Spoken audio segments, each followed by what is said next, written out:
Bismillahirrahmanirrahim. Assalamualaikum warahmatullahi wabarakatuh.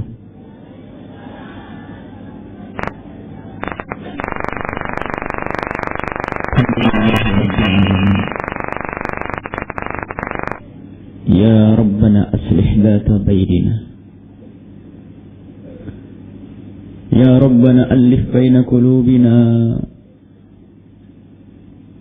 Ya Rabbana ihdina subulas salam. Ya Rabbana farrij kurubana. Ya Rabbana astur uyubana. Asyhadu an la ilaha illallah wahdahu la syarika lah. Wa asyhadu anna sayyidana Muhammadan abduhu wa rasuluhu. Allahumma salli wa sallim wa barik ala habibina wa syafi'ina wa maulana sayyidina Muhammad al-mab'uthi rahmatan lil alamin wa ala alihi al-muttahharin wa ashabihi at-tayyibin wa at-tabi'in lahum bi ihsanin ila yaumiddin. Amma ba'du.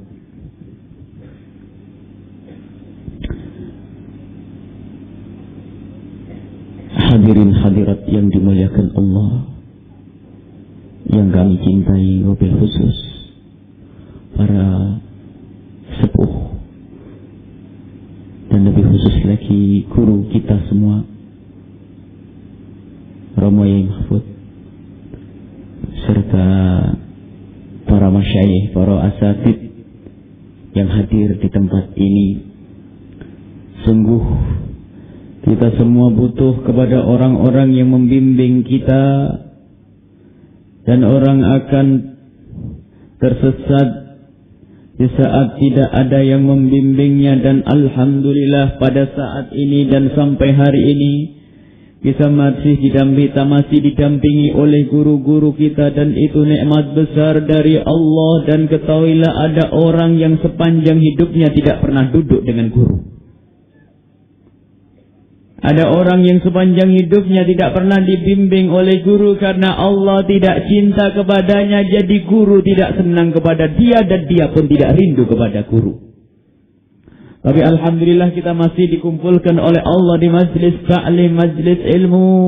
Tadi kita juga sudah mendengar banyak dan itu rutinnya. Kita ini tambahannya. Alhamdulillah pada saat ini Allah juga masih menjaga iman kita sehingga kita masih rindu menghadiri tempat yang di situ disebut nama Allah. Kita masih bisa menghadiri satu tempat yang di situ digunakan untuk silaturahmi karena Allah. Dan alangkah pentingnya makna silaturahmi. Kalau kita perhatikan di zaman ini, zaman rusak. Orang tidak peduli teman, tidak peduli saudara. Kalau mau mengambil haknya orang lain diambil begitu saja. Kalau lagi mau mengikuti hawa nafsunya akan dirampas harta biarpun itu milik saudara dan milik adiknya. Dan ini yang sering kita dengar. Kakak beradik bermusuhan, tidak tegur sapa bertahun-tahun, ternyata hanya gara-gara rebutan karpet kursi warisan. Ini adalah musibah besar. Dan ketahuilah kalau Allah menarik, kalau Allah sudah tidak cinta kepada seorang hamba, maka akan dihadirkan di dalam kehidupannya hati yang tidak saling mencintai. Itu musibah sebelum disiksa di akhirat. Kalau Allah tidak mencintai hambanya, maka akan dicabut rasa kasih sayang di dalam diri hamba itu. Sehingga di dalam hidupnya tidak ada kasih sayang. Tidak suami, tidak istri, tidak saudara, tidak sanak, bahkan bapak dan anak dan bapak sudah hilang rasa kasih sayang. Ya Arhamar Rahimin, wahai Zat yang Maha Pengasih. Ya Arhamar Rahimin, berikan kepada hati kami rasa kasih sayang. Kasih sayang kepada saudara-saudari kami, kasih sayang kepada tetangga kami, kasih sayang kepada sesama kami. Alangkah indahnya jika kasih sayang ini hidup. Tidak ada yang kelaparan dari tetangga kita karena si kaya punya kasih sayang dan perhatian. Tidak ada orang teraniaya, terzalimi karena apa? Haknya akan diberi oleh orang yang lainnya karena ada kasih sayang. Dan bangkitnya kasih sayang ini adalah dari hati yang terbebaskan dari beragam penyakitnya. Jika hati sudah ada benih-benih penyakit dengki, penyakit dendam, maka ketahuilah kasih sayang akan hilang. Jika di dalam hati ada dendam, jika di dalam hati ada dengki, kasih sayang hilang. Seorang mendengki tetangganya, tidak ingin melihat tetangganya punya mobil, tidak ingin melihat tetangganya beli sepeda motor, tidak ingin melihat tetangganya bangun rumah, tidak ingin melihat tetangganya naik pangkat, dan tidak ingin melihat tetangganya senang. Dan ketahuilah penyakit dengki ini adalah penyakit yang berbahaya, dan itu hakikatnya tidak terima, tidak setuju atau mengkritik Allah, seolah-olah mengatakan, ya Allah, salah engkau memberi motor kepada tetanggaku, engkau salah ya Allah memberi rizki kepada tetanggaku, mestinya aku ya Allah.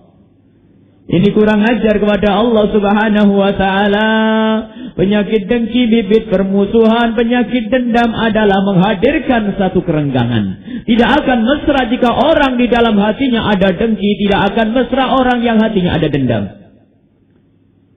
Pindah tempat karena di rumah katanya ada pada tidak baik dengannya, padahal dia sendiri yang sifatnya dendam.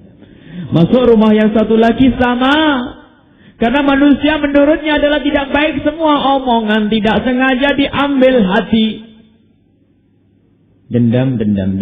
Kalau sudah ada orang salah akan dicakap. Awas ya, jam ini dia telah menyakitiku, jam ini dia telah membuatku susah. Kapan-kapan ya. Dan orang dendam kotor, jelek, busuk, menyakitkan. Dan sungguh ini kehidupan yang tidak enak sebelum disiksa di akhirat. Mau hadir pengajian kalau orang dendam di dalam hatinya? Mau hadir pengajian orang dendam di dalam hatinya, capek. Mau pergi, mau belanja, capek.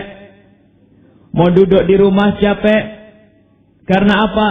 Ia melihat orang lain ternyata seperti bermasalah dengan dia, padahal dia sendiri yang membuat masalah dengan orang lain.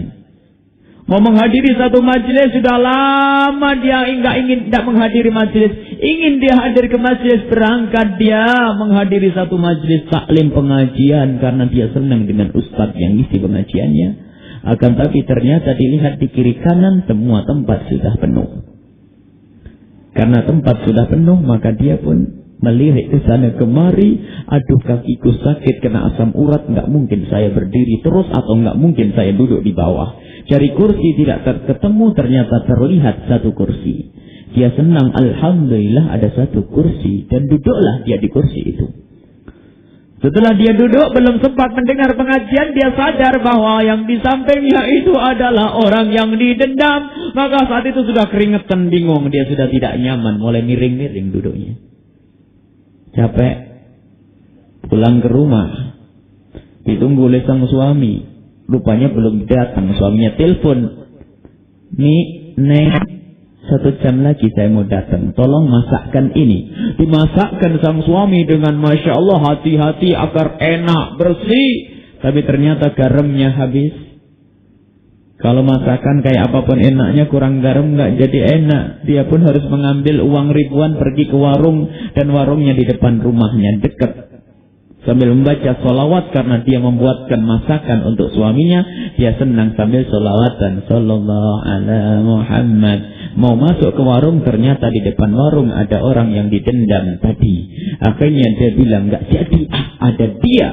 Lihat, akhirnya meninggalkan warung yang dekat, pergi ke warung yang jauh itu. Nyelonong ke tempat yang jauh. Lihat, capek orang ini. Dan begitu seterusnya jika ada dendam, begitu juga jika ada dengki. Orang kalau di dalam hatinya ada dengki, dia akan capek. Sementara Allah Maha Kuasa untuk memberikan nikmat kepada siapa saja. Allah bisa memberikan motor, mobil, rumah mewah kepada semua manusia kecuali si pendengki ini. Mampu Allah. Tidak pernah ketemu dengan istri atau suaminya. Lama tidak ketemu karena suaminya kerja di Bandung seminggu sekali, hari libur Minggu, hari Ahad pulang ke rumah. Akhirnya karena pulang ke rumah sehari dinikmati, sore hari minum teh, kopi di teras rumah sambil ngobrol, ketawa senang. Tiba-tiba ada mobil lewat parkir di samping rumah. Akhirnya dia bertanya, ini mobil siapa? Suaminya juga nggak tahu, tanya ke tetangga. Tetangganya ditanya, jawabnya, itu tetangga baru kita telah beli mobil baru. Kata dia, oh, dari mana dapat duit dia bisa beli mobil? Dijawab oleh tetangga, oleh suaminya, ada mah kalau mau beli mobil mah gampang, kredit zaman ini gampang, ya. Kata istrinya, mending kalau dia kredit, katanya dia pejabat, paling juga korupsi ya. Terus digunjingi, diomongin gak habis-habisnya sampai malam, sampai larut malam gunjingan terus berlangsung hingga menjelang tidur jam 1 malam masih menggunjing. Dari mana ya kira-kira dapat duitnya? Masih mikir sebelum tidur itu. Sementara yang beli mobil mulai jam 9 sore sudah lelap tidur nyaman. Dan inilah penyakit dengki. Dan ketahuilah, semakin mendengki orang yang lebih dekat kepada kita, semakin bermasalah. Dengki itu sendiri menyakitkan, akan tapi ada dengki yang saat ini ingin kami hadirkan. Ada orang mendengki dengan saudaranya, mendengki dengan adiknya, sehingga ini menjadikan seseorang memutus tali persaudaraan. Ada orang membenci saudaranya, membenci adiknya, rebutan warisan sampai tidak tegur sapa. Ini tidak mungkin seseorang merebut warisan kecuali mendengki, karena tidak ingin adiknya mendapatkan rizki banyak, maka dia ambil dengan paksa, dengan dusta, rebutan warisan. Kadang-kadang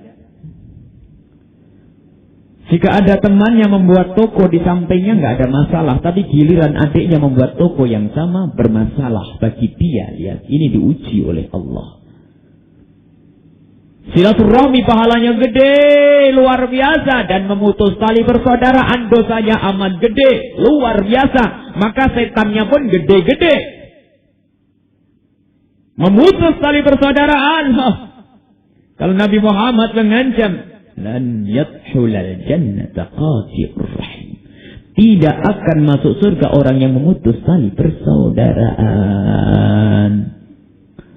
Memutus tali persaudaraan tidak bisa masuk surga, sadarlah.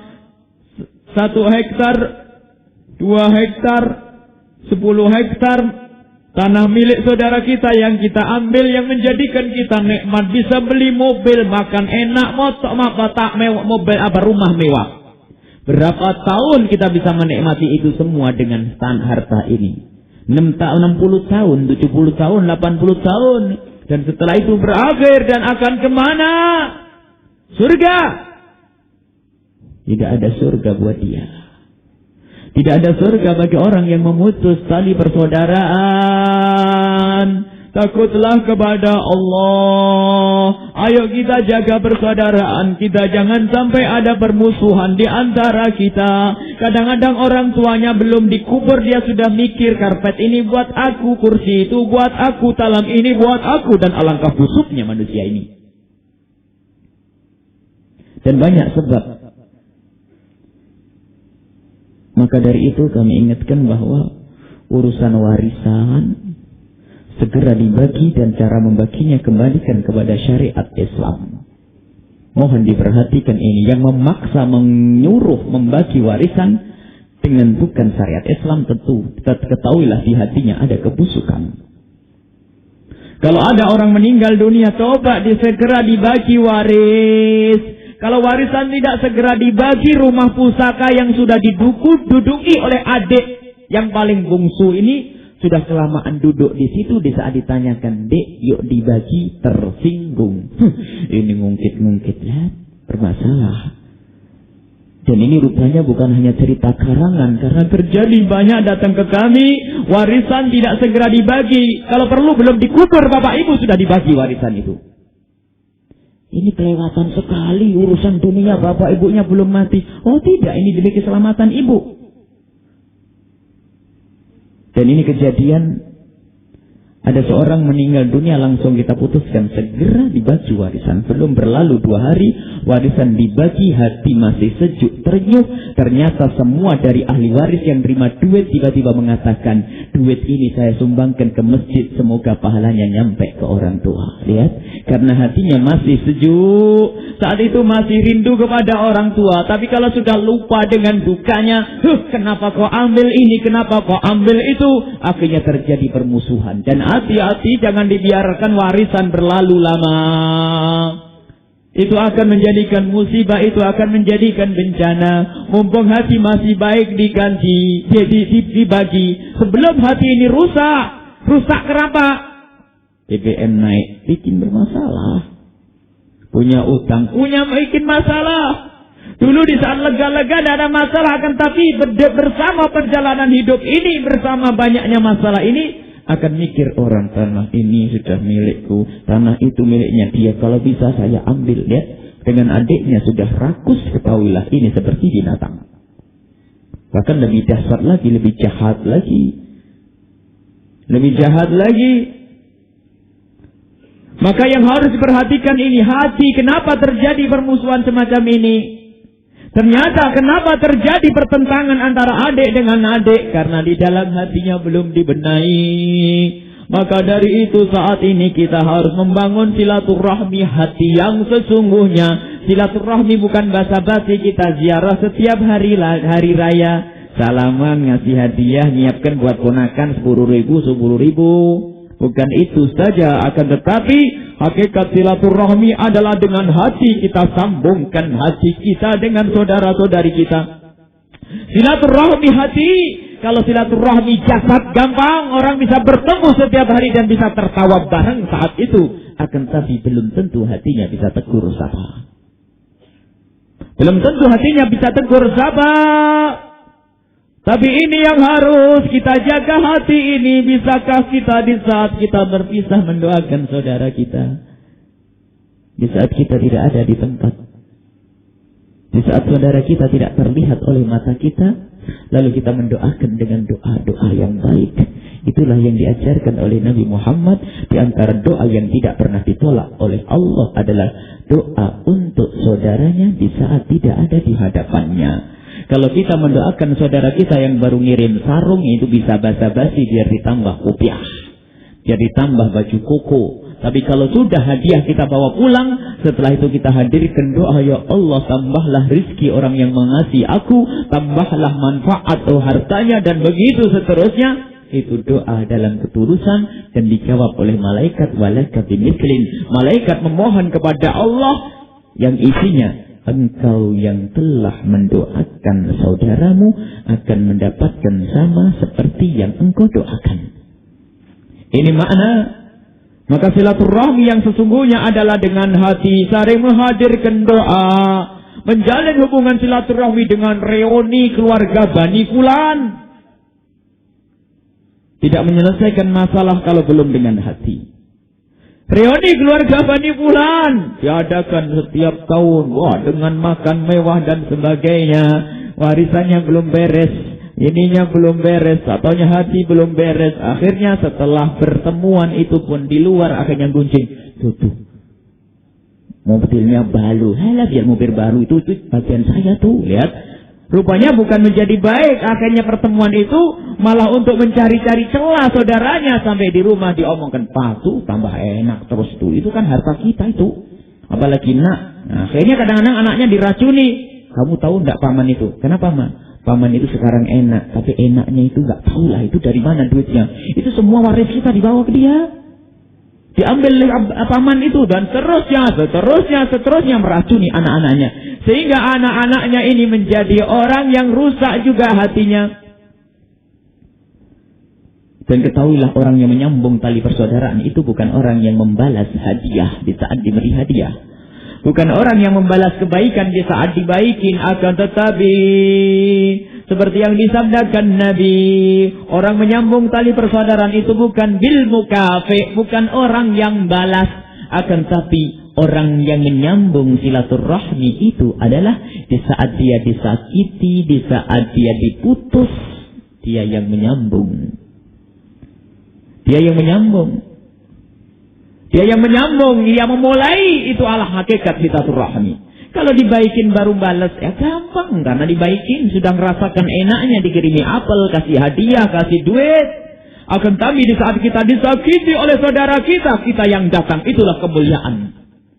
Seperti yang diingatkan oleh Nabi Muhammad, di saat ada dua orang bermasalah, yang mulia agung di hadapan Allah adalah yang memulai damai lebih dahulu. Takutlah kepada Allah jika dicabut nyawa kita, kita punya masalah dengan adik kita. Takutlah jika dicabut nyawa kita, ternyata kita masih belum menyelesaikan urusan dengan saudara kita. Kita tidak tahu kapan mati. Ada seorang soleh di masa tabi'in, itu punya cerita dia. Dia punya kesalahan dengan saudara perempuannya. Setelah dia hendak tidur, pulang ke rumahnya. Di saat hendak tidur, dia teringat, astagfirullah, saya tadi ngomong kasar dengan kakak perempuan saya. Mau minta maaf, tidak ada HP saat itu, tidak ada telepon, tempatnya jauh. Mau berjalan malam saat itu, tempat itu adalah melewati padang pasir. Tidak mungkin dia minta maaf malam itu, karena begitu takutnya tidak tidur semalaman. Tidak tidur, gundah gulana, takut kalau dicabut nyawanya oleh Allah. Dia belum minta maaf kepada saudaranya, kepada saudarinya. Ya inilah iman. Sudah ngambil harta waris, gak pernah nyapa, nyakiti, lelap, tidur, makan, kenyang. Na'udzubillah. Masya Allah. Harus kita ingatkan masalah silaturahmi ini. Karena Masya Allah zaman ini kami sering kedatangan orang dengan dua masalah. Yang pertama adalah masalah zina. Banyak kejadian-kejadian yang dilaporkan ke kami. Ada orang-orang yang punya masalah, urusannya adalah zina. Semoga Allah menjauhkan kita dari zina. Itu yang pertama. Dan yang kedua adalah masalah warisan, menjadikan dia ribut. Kadang-kadang paman tidak punya hak minta, jadi ribut lagi. Paman tidak punya hak karena ada anak laki-laki di situ dan sebagainya. Ada kan aturan warisan, mahjub dan sebagainya. Mengatakan saya punya hak, saya lebih berhak daripada kamu dan sebagainya. Masya Allah. Akhirnya ribut dan ribut gara-gara yang namanya warisan itu. Sehingga karena kejadian ini luar biasa banyak terjadi, maka kami ingin mengingatkan dan kami yakin kepada Allah, harus prasangka baik dulu. Kami yakin ya Allah bahwa hamba-hambamu yang hadir di tempat ini tidak punya masalah dengan saudaranya. Amin. Alangkah sengsaranya jika ada orang mati punya masalah dengan saudaranya. Sudah di dunia tidak nyaman, ketahuilah di alam barzah tidak mendapatkan kenikmatan dan dia tidak masuk surga. Jangankan masuk surga, mencium bau surga tidak bisa, sementara bau surga itu sudah bisa dicium ratusan tahun perjalanan. Jauh-jauh sudah tercium bau surga. Akan tapi gara-gara ini memutus tali persaudaraan, maka tidak bisa mencium bau surga. Ayo kita koreksi diri kita sendiri. Bagaimana hubungan kita dengan adik kita?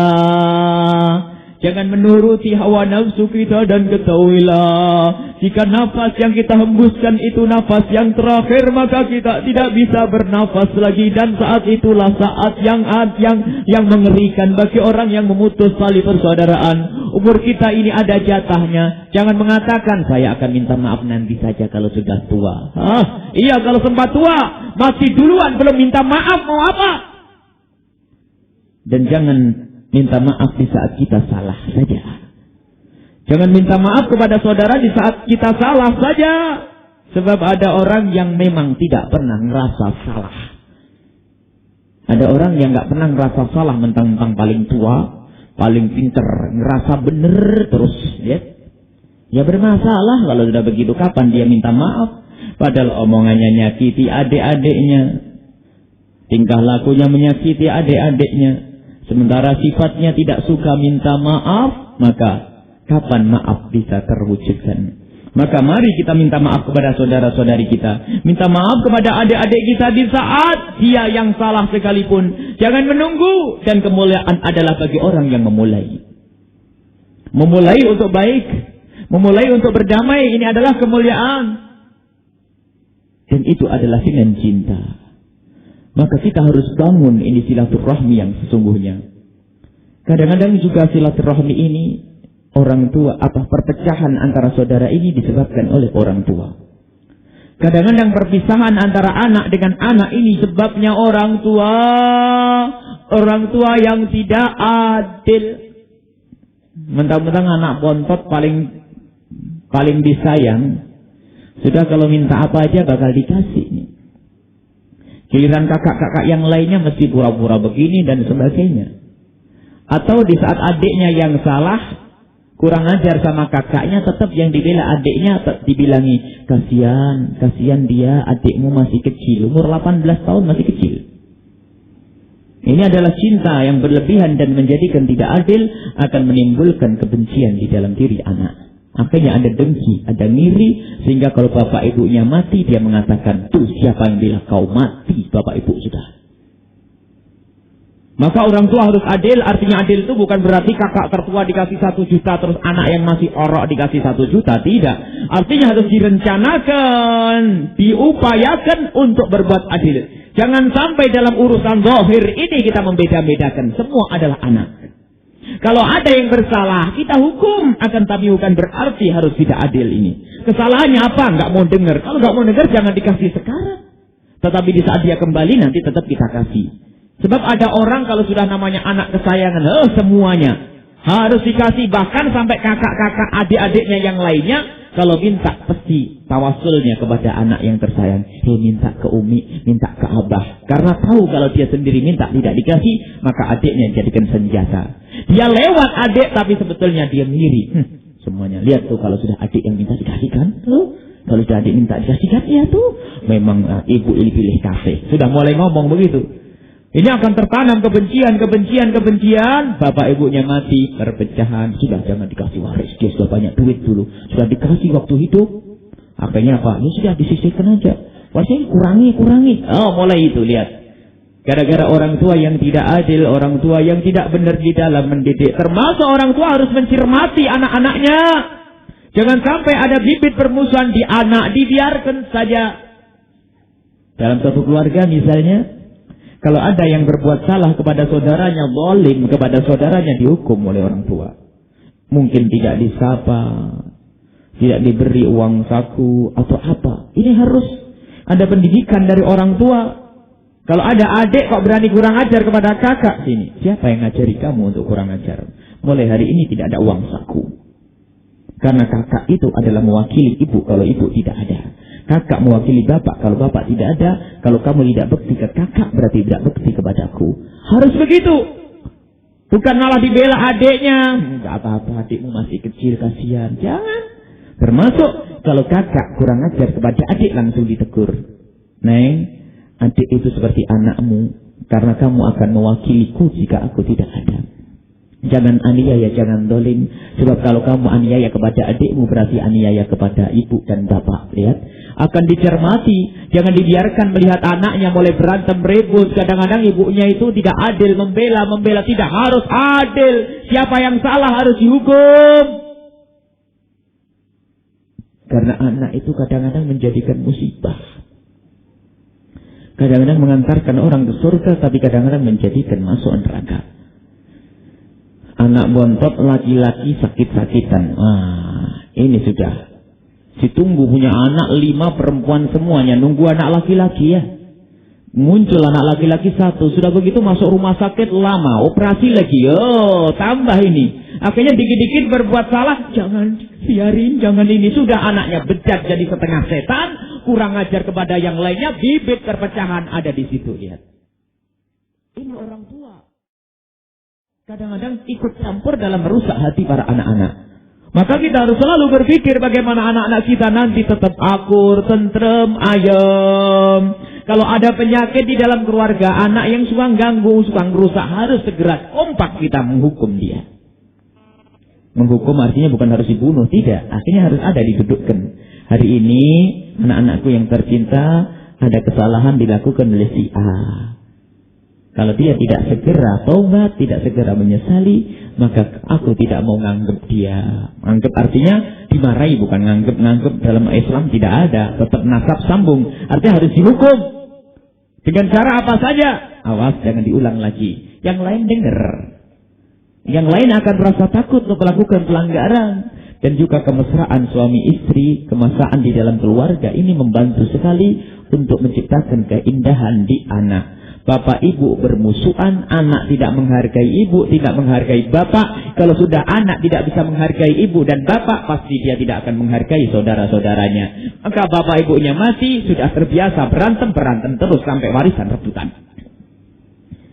Maka ini ceritanya panjang untuk menciptakan keindahan silaturahmi ini. Dan semuanya ternyata indah. Suami istri yang indah, saling menghargai, saling mencintai, mesra. Kemudian suami istri yang terhadap anak-anaknya adil, bijaksana, enak juga di dalam rumah tangga. Maka keindahan-keindahan ini harus kita hadirkan, maka akan menjadikan kita ini hidup indah.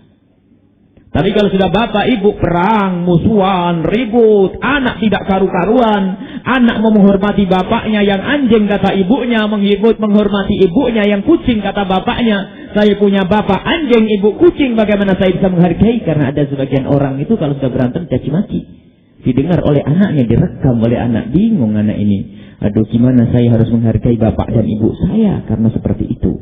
Akhirnya hilang penghormatan. Akhirnya karakter si anak, watak si anak, terbentuk anak brutal yang tidak bisa menghormati orang tuanya. Sementara orang tuanya orang yang harus dihormati, orang yang harus dicintai. Maka muncul kerusakan di dalam hati. Karena dia terbiasa dengan cara hidup yang tidak baik, maka dia dengan saudara-saudaranya pun tidak baik.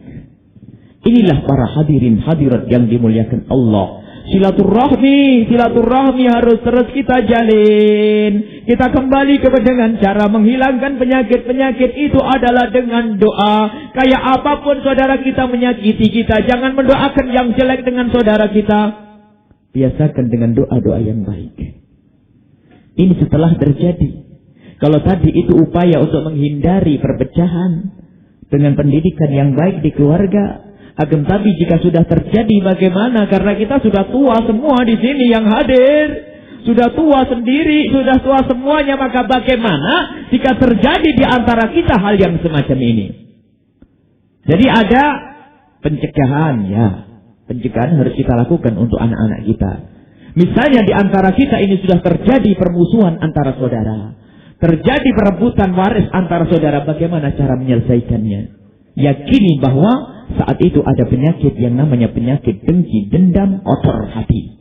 Maka ini kalau tidak segera kita selesaikan akan berlanjut bukan saja di kita, tapi anak cucu kita pun akan bermusuhan. Sebab setiap melihat tanah itu akan mengatakan itu adalah tanah nenek moyang kita yang diambil oleh mbah ini. Dan begitu seterusnya tidak akan indah. Resep dari Nabi Muhammad, ayo kita hadirkan doa. Memohon kepada Allah untuk menyampaikan kebenaran, menyampaikan kebaikan, memberi kebaikan kepada orang-orang yang sakit, menyakiti kita, zalim kepada kita. Jangan berdoa yang jelek kepada saudara kita sama sekali. Karena mendoakan jelek itu adalah bibit kedengkian, bibit kebencian. Kalau kita diambil harta kita, kalau kita dianiaya, bersyukurlah kalau ternyata bukan Anda yang menganiaya. Sebab kalau Anda mati dalam keadaan dianiaya, mulia. Tapi ketahuilah, takutlah kepada Allah. Di saat Anda zalim kepada saudara Anda, dicabut nyawa Anda saat itu. Dan Nabi Muhammad pernah bersabda, tidak ada seorang mati dalam keadaan bermaksiat, tidak ada seseorang bermaksiat kecuali dicabut imannya saat itu. La yazni zani hina yazni wa huwa mu'min, wa la yasriku sariku hina yasriku wa huwa mu'min. Tidak ada seorang pezina di saat berzina kecuali dicabut imannya. Tidak ada pencuri yang lagi mencuri kecuali dicabut imannya. Dan tidak ada pendengki di saat mendengki kecuali dicabut imannya. Tidak ada pendendam di saat mendendam kecuali dicabut imannya. Dan takutlah jika dicabut nyawa kita di saat kita mendengki, mendendam dan bermaksiat. Maka jangan sampai dipupuk. kebencian ini. Ayo kita mulai malam ini, kita berusaha untuk menghadirkan doa-doa yang baik kepada saudara-saudara kita yang merasa dizalimi, diambil harta warisnya. Jangan dituruti hawa nafsu untuk main tuntut. Tutup mulut, diam. Kalau Anda ingin menuntut hak, diam, bisik-bisik saja kepada saudara. Jangan sampai anak kita dengar. Sebab kita belum bisa mendidik anak kita sudah dengar, kita mati gantian. Wah, yang diwarisi anak kita adalah permusuhan kita. Lebih baik anak kita nggak tahu, selamat. Yang penting anak kita nggak ikut rusak hati. Maka kita sabar, bisik, Bang, ini adalah hak saya, tolong sampaikan. Udah enggak, ya sudah Bang, saya hanya menyampaikan. Hanya menyampaikan. Dan sungguh busuk orang yang mengambil haknya saudaranya. Sementara ada orang tidak kenal, bukan sanak, bukan saudara, bukan bapak, bukan anak, karena baik hatinya bisa menyumbang mobil, menyumbang duit. Banyak kejadian semacam ini. Ini sama adik rebutan kan, busuk. Dan kebusukan ini jangan sampai nular ke kita. Kalau kita dijailin, harta kita diambil, relakan. Dalam arti jangan sampai hati kita rusak. Kalau kita ingin menuntut, tuntutlah dengan bahasa yang indah. Kita datangi dengan kebaikan. Karena apa? Kalau kita menuntut di pengadilan dan sebagainya misalnya, itu kita bisa. Dan hak kita. Akan tapi kita pun harus berpikir, kalau sampai anak-anak mendengar nanti bagaimana? Loh, ini kan kebenaran, nanti kalau anak mendengar bagaimana haknya? Loh, sekarang kerusakan hati lebih berbahaya yang harus kita pikirkan. Berarti tidak boleh anak-anak tahu. Oh bukan, tidak boleh tahu, akan tapi pantaskah anak kita tahu? Pantaskah anak kita mengetahui? Apakah kita rela jika ternyata sudah harta tidak kita dapat karena kita kalah? Tak taunya anak kita tersimpan dendam, sama paman tidak bisa menghargai, sama saudara pun tidak tegur sapa karena masih ingat harta warisan itu. Sudah. Nah, kita dizalimi. Kalau dizalimi itu kesempatan untuk berdoa. Kalau kita dizalimi, doalah yang baik. Maka lihat, buah daripada tuntutan di pengadilan itu tidak ada buahnya yang indah. Permusuhan, tidak, yang kalah dan yang menang semuanya rugi. Yang kalah menang rugi dan tidak akan selesai. Maka pendekatan hati, mohonlah kepada Allah Subhanahu wa ta'ala. Ya Allah, berikan petunjuk kepada saudaraku. Ya Allah, berikan petunjuk kepada saudaraku yang telah mengambil hakku agar dikembalikan kepadaku. Atau kita dengan lega, ya Allah, berikan rezeki yang banyak, aku maafkan dia mengambil hak ini. Karena sesungguhnya jika ada orang didolimi dan mendolimi, Rasulullah menyuruh tolonglah orang yang dolim dulu, baru yang didolimi. Kata Nabi Muhammad, unsurud dolim, tolong dulu orang yang dolim, baru yang mazlum. Kenapa harus yang dolim? Kalau dia mati sebelum benar baik, neraka. Kalau yang mazlum mati saat itu pun, yang dianiaya mati hari itu, surga. Maka ini, kasihanilah kita dengan saudara-saudara kita. Jangan sampai dia itu sudah seperti itu, wataknya jelek, terus kita doain jelek. Dan mendoakan jelek itu tidak ada untungnya. Doain jelek tidak ada untungnya. Makanya Imam Ghazali dalam Bidayatul Hidayah, Ihya Ulumuddin, wanti-wanti doa jelek. Rugi orang doain jelek. Doa jelek itu muncul dari orang yang memang suka benci ke orang. Tidak mau terkutuk masuk neraka, terkutuk masuk neraka. Apa untungnya dengan doa-doa jelek? Ada orang mungkin kehilangan sesuatu. Tidak tahu ada yang dicuri di rumahnya.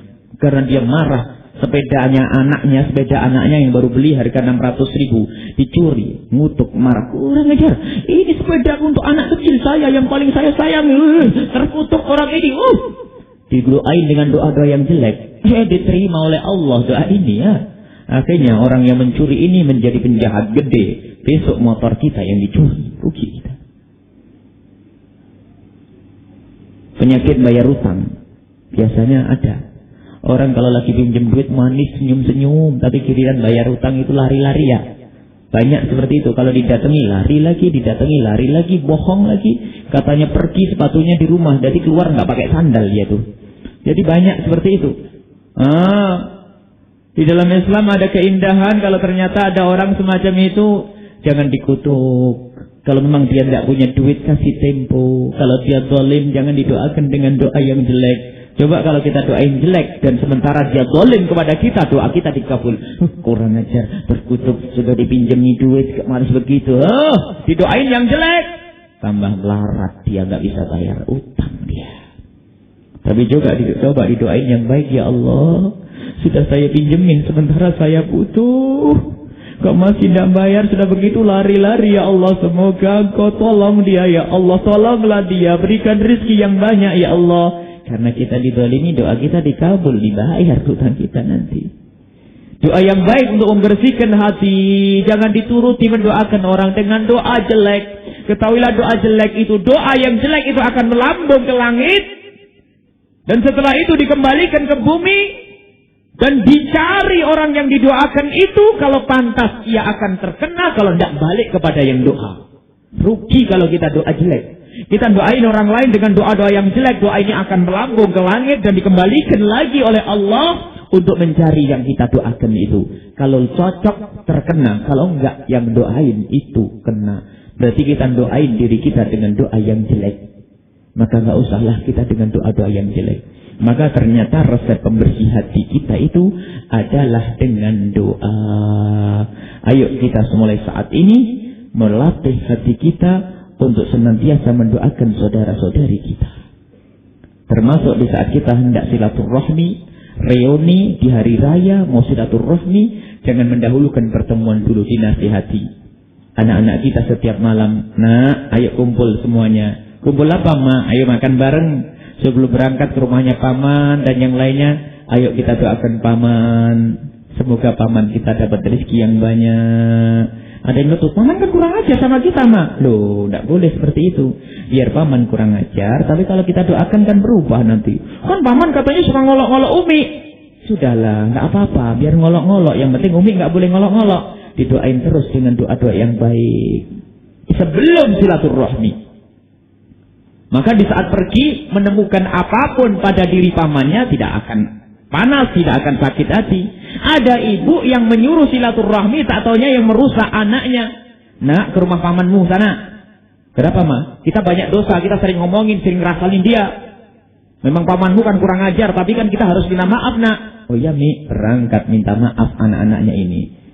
Pulang ditanya sama uminya, gimana pamanmu, berubah belum?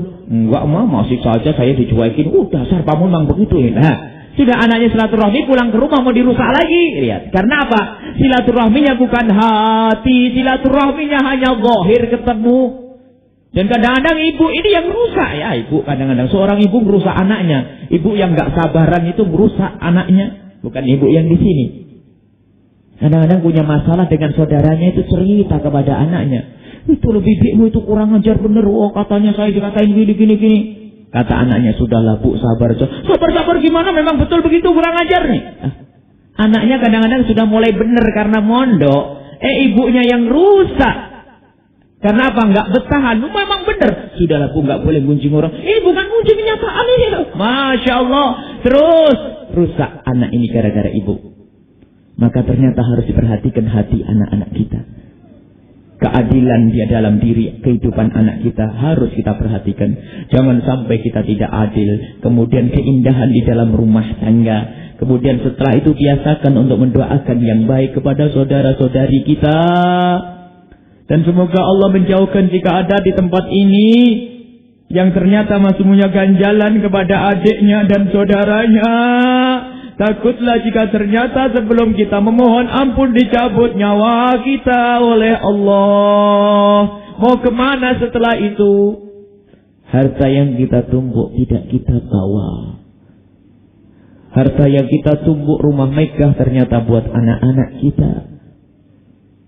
Itu pun kalau anak benar, kalau tidak benar jadi rebutan lagi, kita mendapatkan siksa gara-gara anak tidak kita didik. Harta yang kita rebut kita disiksa. Takutlah kepada Allah. Berapa umur kita? Kalau Allah memberi kepada kita umur 70 tahun, kita yang umur 50 tahun berarti tinggal 20 tahun. Kita yang umur 30 tahun tinggal berapa tahun lagi? Masya Allah, sebentar.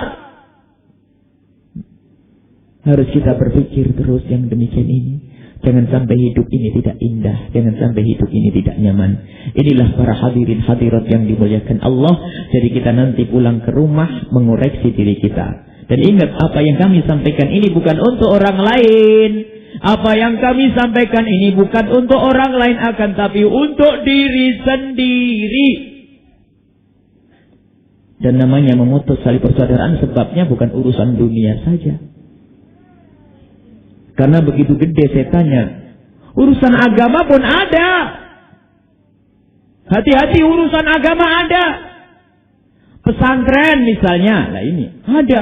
Bapaknya meninggal, bingung siapa yang jadi pemimpinnya. Akhirnya gara-gara itu dapurnya dipisah. Dapurnya dipisah karena apa? Ada yang ngekos di situ kan ada duitnya lah ini. Sama adiknya rebutan, enggak sapa-sapaan. Mestinya saya yang saya lihat ada. Jadi namanya penyakit memutus tali persaudaraan ini luar biasa berat. Maka jangan sampai ada yang merasa aman. Jangan sampai ada yang merasa enggak mungkin saya memutus tali persaudaraan. Takutlah kita cermati. Sedikit salah kalau bisa jangan tidur kecuali sudah mendapatkan maaf. Dan jangan gengsi. Minta maaf biarpun kita kakak tertua, adik kita umur 12-13 tahun. Nak, dek saya mohon maaf. Saya salah, saya telah melakukan begini kepadamu. Mohon maaf. Dan setelah itu biasakan untuk menghadirkan doa khususnya dengan anak-anak kita. Jangan diajari anak kita benci kepada paman. Kalau tahu paman jahat, merusak dan sebagainya, kumpulkan setiap malam kita doain. Sampai anak itu bertanya, ngapain mak kok kita doain paman kita terus? Ya agar hati kita baik saja nak. Yang penting kita doain. Jangan dibilang anak pamanmu jahat, kurang ajar. Tidak usah. Ternyata pendidikan ini penting. Maka insya Allah setelah ini kita akan mencari penyakit kita sendiri-sendiri. Yang punya urusan segera selesaikan sebelum mati. Yang punya urusan dengan saudaranya sebelum mati. Kemudian biasakan untuk berdoa. Dicatat orang yang paling benci di antara saudara kita. Paling kita benci di antara saudara-saudara kita. Orang yang paling kita musuhi di antara saudara-saudara kita, kita cari. Kita tulis 1, 2, 3, 1, 2, 3. Kita doakan kepada Allah dengan doa-doa yang baik. Setan hawa nafsu mengatakan, jangan didoain itu yang mengambil warisanmu. Nah ini kurang ajar setan. Katakan setan, jangan ganggu aku. Doain terus dengan yang baik. Orang yang kita dengki kita doain. Orang yang kita benci kita doain dengan doa-doa yang baik. Dan anak-anak kita yang kita cintai ditaruh di belakang. Maka di saat doa itu sampai kepada anak-anak kita, maka ketahuilah doa itu akan dikabul langsung oleh Allah. Inilah yang bisa kita sampaikan pada kesempatan ini, pembersih hati. Jangan sampai di antara kita permusuhan, benar tidak akan bisa mencium surga. Dan ketahuilah dosanya memutus tali persaudaraan itu menjadikan Allah tidak mengampuni dosa-dosa. Ada riwayat bahwa Allah akan membagi-bagi pengampunan. Allah akan membagi-bagi pengampunan cuma-cuma biarpun kita tidak minta. Di saat-saat tertentu, ada di sepertiga malam akhir, ada di waktu orang wukuf di Arafah, ada di malam Ramadan, Allah membagi-bagikan pengampunan kepada semua hambanya, kecuali mutus tali persaudaraan.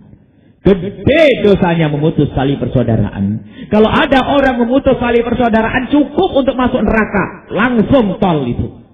Bagaimana jika urusannya 3 ini? Memutus tali persaudaraan gara-gara warisan, berarti kan merebut hartanya orang lain. Dosa gede lagi. Kalau sudah kita menyakiti saudara kita, itu artinya durhaka kepada orang lain, orang tua. Durhaka kepada orang tua, mengambil haknya orang lain, memutus tali persaudaraan ini dosa-dosa gede.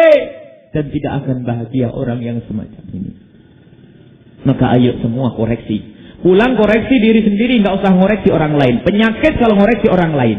Jangan koreksi orang lain, koreksi diri kita.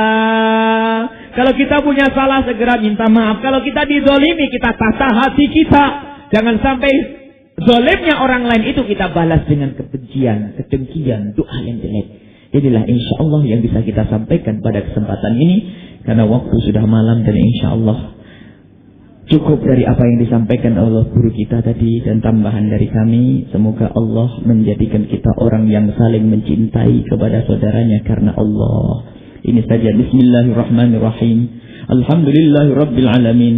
Allahumma salli ala Sayyidina Muhammad wa ala ali Sayyidina Muhammad. Ya Allah, Ya Allah, Ya Allah, Ya Allah, berikan kepada hati kami kecintaan-Mu agar kami bisa mencintai-Mu. Ya Allah, Berikan kepada kami kecintaan-Mu agar kami bisa mencintai kekasih-Mu Nabi Muhammad. Berikan kepada kami kecintaan-Mu ya Allah agar kami bisa mencintai kepada saudara-saudari kami. Berikan kepada kami kecintaan-Mu ya Allah agar kami bisa mencintai sesama kami.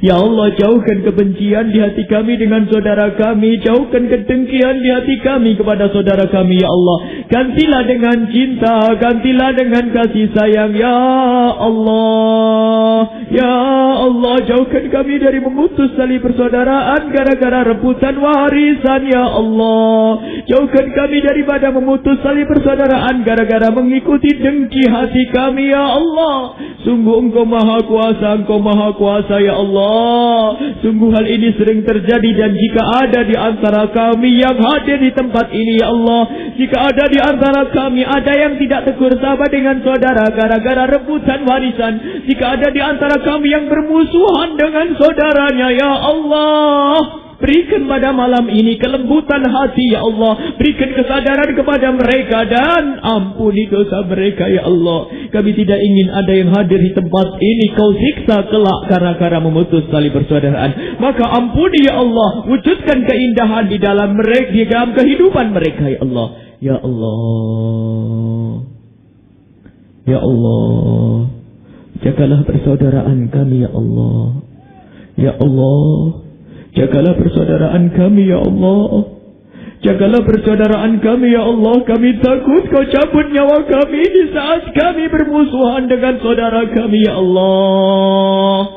Ya Allah, jauhkan kami dari segala kemaksiatan. Jauhkan kami ya Allah dari zina yang hina dan Kau hinakan ya Allah. Jauhkan kami ya Allah dari zina yang hina dan Kau hinakan ya Allah.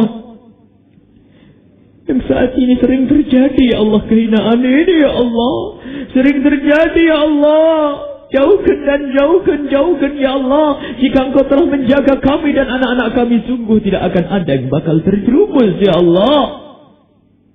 Ya Allah, jika ada di antara kami, jika ada di antara kami yang pernah terpeleset, terjerumus dalam hinanya zina, jika ada yang pernah terpeleset, terjerumus dalam hinanya zina ya Allah, berikan kepada mereka kesadaran untuk kembali kepadamu dan ampuni dosa mereka. Jangan biarkan mereka terus berlarut dalam kenistaan ini. Jangan biarkan mereka terus berlarut dalam kehinaan ini ya Allah. Sungguh kami mencintai mereka ya Allah. Jangan sampai Kau cabut nyawa mereka sebelum Kau ampuni dosa kehinaan ini ya Allah. Engkau Maha Kuasa. Kami tidak ingin ya Allah ada yang Kau siksa gara-gara zina. Ya Allah, jauhkan kami dari durhaka kepada orang tua kami. Jauhkan kami dari mengambil hak orang lain. Jauhkan kami dari mendendam dan mendengki ya Allah. Sungguh Engkau Maha Kuasa dan bagimu itu sangat mudah ya Allah. Ya Allah, mudahkan segala urusan kami ya Allah. Lapangkan rezeki kami untuk bekal ibadah. Dan sembuhkan jika ada yang sakit. Mudahkanlah kami untuk, jika ada yang punya hutang, mudahkanlah untuk membayar hutangnya. Dan ampuni dosa kami ya Allah. Dosa kami yang sangat banyak yang kami tidak bisa menghitungnya. Dosa kami ya Allah yang sangat banyak ya Allah. Dosa mata kami ya Allah, nikmat besar darimu akan tapi pernah kami gunakan untuk melihat yang haram. Mulut kami ya Allah, nikmat besar darimu akan tapi pernah kami gunakan untuk yang haram. Telinga kami pernah mendengar yang haram. Tangan kami pernah mengambil yang haram. Kaki kami pernah melangkah kepada yang haram. Anggota tubuh kami ya Allah pernah kami gunakan untuk yang haram. Dan setiap haram adalah dosa, dan dosamu menghadirkan siksa, dan siksamu sangat mengerikan ya Allah. Kami takut siksamu dan nerakamu ya Allah.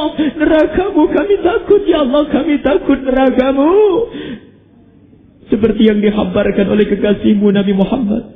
Nerakamu yang paling ringan, nerakamu yang paling ringan, nerakamu yang paling ringan ya Allah. Jika ada orang menginjakkan kakinya di lantai nerakamu yang paling ringan, maka ubun-ubunnya akan mendidih ya Allah.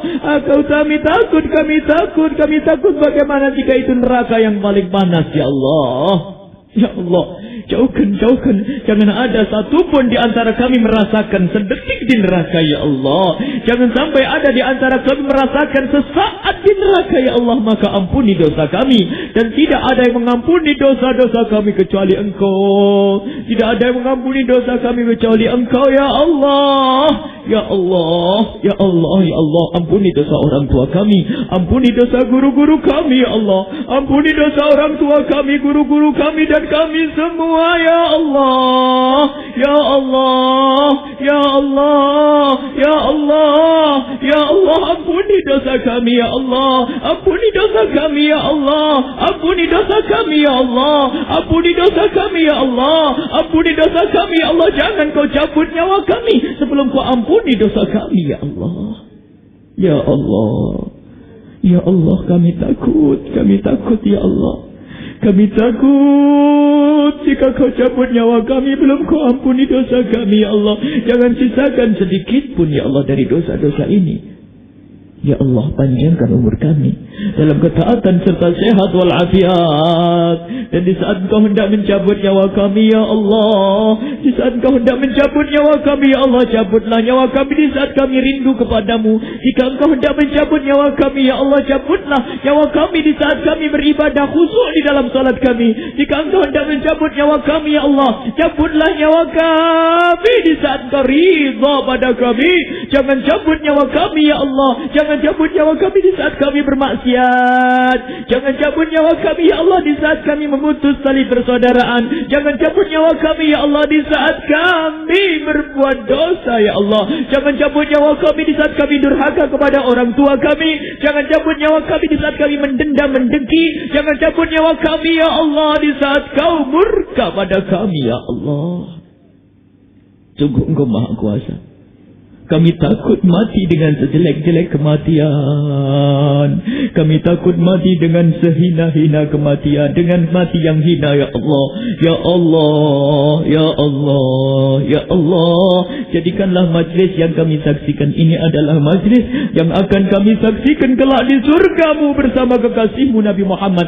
Jangan tinggalkan satu orang pun ya Allah. Jadikanlah majlis yang kami saksikan ini ya Allah majlis yang akan kami saksikan kelak di surgamu, di tengah-tengah kami kekasihmu Nabi Muhammad. Ya Allah, jadikanlah kami ahli istiqamah ya Allah, ahli istiqamah, dan berikan kepada kami husnul khatimah. Berikan kepada kami husnul khatimah, mati dalam keadaan iman ya Allah, iman.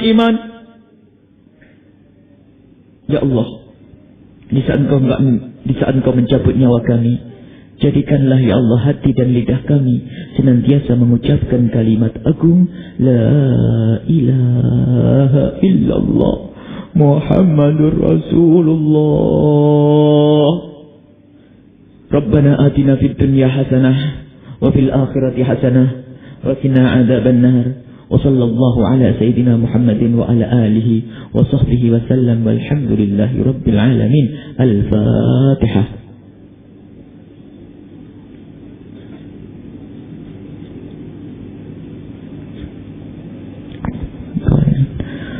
Mohon maaf dan mohon doa selalu. Wabillahi taufiq wal hidayah. Wassalamualaikum warahmatullahi wabarakatuh.